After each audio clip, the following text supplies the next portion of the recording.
Salut! Aujourd'hui c'est l'épisode 31, ce qui veut dire que donc ça fait un mois que nous restons chez nous. Donc joyeux anniversaire à toi qui m'écoute, et comme on l'a appris lundi soir, on repart sur presque un mois encore. Et je sais pas toi, mais moi je me doutais que le confinement allait être prolongé. Ça fait également 31 jours que je te propose un épisode par jour et que je brasse un nombre incalculable de sources d'inspiration différentes, des vidéos sur YouTube, des documentaires, des articles tout publics, des études scientifiques, des contacts téléphoniques avec des amis par exemple, des discours politiques, des webinaires, des discussions sur les réseaux sociaux. Bref, je m'inspire. Et à force de brasser toutes ces sources d'informations, je me rends compte que toutes les informations auxquelles je suis confrontée sont quasiment toutes sans exception orientées. Ce qui est normal, puisqu'on voit la réalité avec notre propre filtre. Mais il n'y a pas que ça. De nos jours, la majorité des médias sont plus motivés par le fait de suivre une ligne éditoriale déterminée pour susciter un type de réaction déterminée que de donner purement et simplement les faits. Et certaines sont plus orientées que d'autres, comme par exemple ce qu'on considère comme des théories du complot, ou certains titres aguicheurs qui vantent les mérites d'un nouveau remède miracle contre le Covid-19.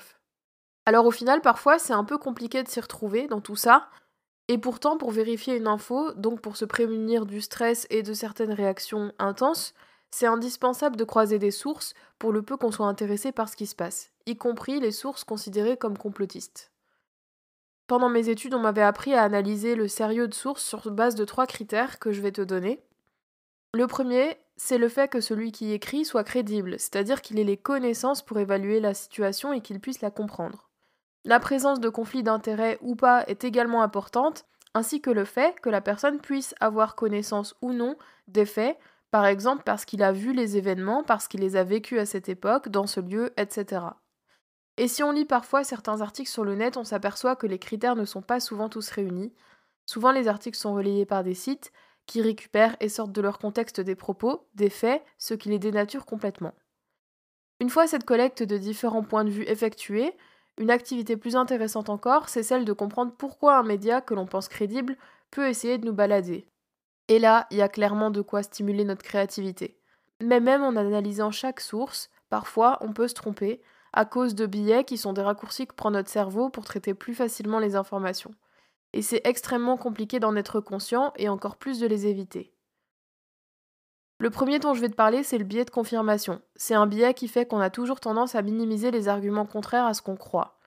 Et ce biais est encouragé par nos réseaux sociaux et sites préférés, comme Amazon, Twitter, Facebook, Google ou même Netflix, qui nous poussent vers des contenus pour lesquels on a de l'intérêt et donc sur lesquels nous sommes d'accord.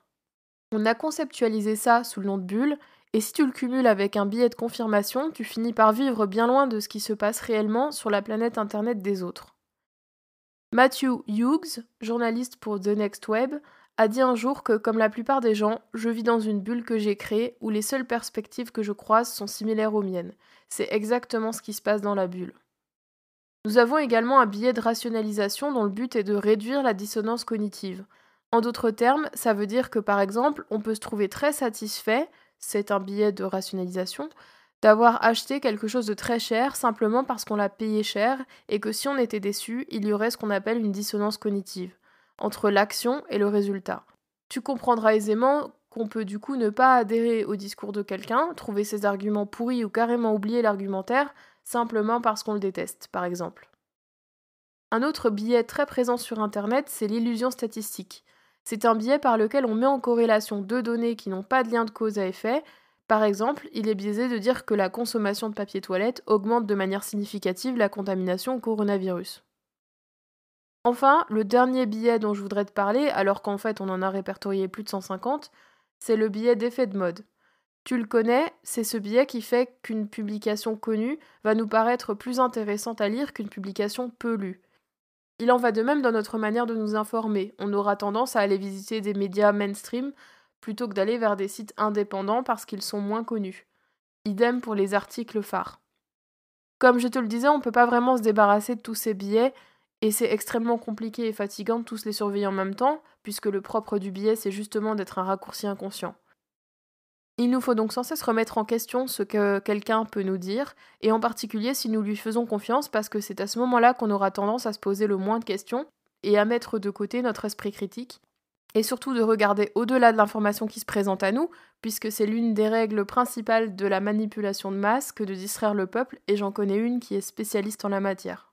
Il est donc nécessaire de mettre une distance aussi bien intellectuelle qu'émotionnelle entre ce qu'on apprend par les médias et autres sources, et la vie que l'on s'en fait, surtout en ces temps où nous sommes fragilisés par le confinement et où on aurait envie de croire au miracle. C'est la fin de cet épisode et je te remercie de l'avoir écouté. S'il t'a aidé à y voir plus clair, et j'espère qu'il t'aidera à voir davantage clair encore dans ce que tu peux lire ou entendre, y compris dans ce podcast, partage-le à ceux qui en auraient besoin. On se retrouve demain pour un nouveau contenu, tu retrouveras tous les liens me concernant dans la description. D'ici là, porte-toi bien, n'oublie pas de faire tes propres recherches et de ne pas me croire sur parole. Merci pour ton écoute et à demain.